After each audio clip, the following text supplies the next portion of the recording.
মৌনতারও কথা থাকে জেনে, সেদিন তোমার ঠোঁট দুখানি ছুঁয়ে দেখেছিল,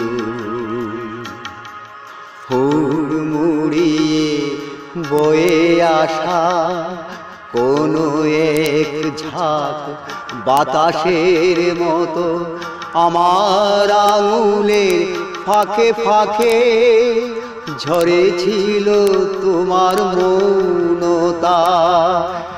একটু জিরিয়ে নেব বলে আমি চাঁদে খেপানো পুরনো গাছটির নিচে দাঁড়িয়েছি মাত্র।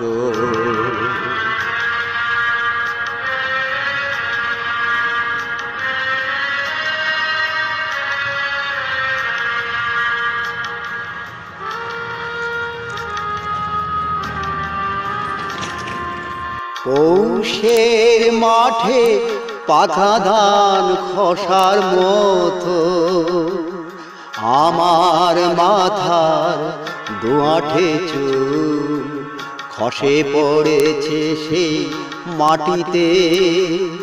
মাটিতে তোমার হাতের ইশারায় সরস হয়ে ওঠা ফসলের উলু।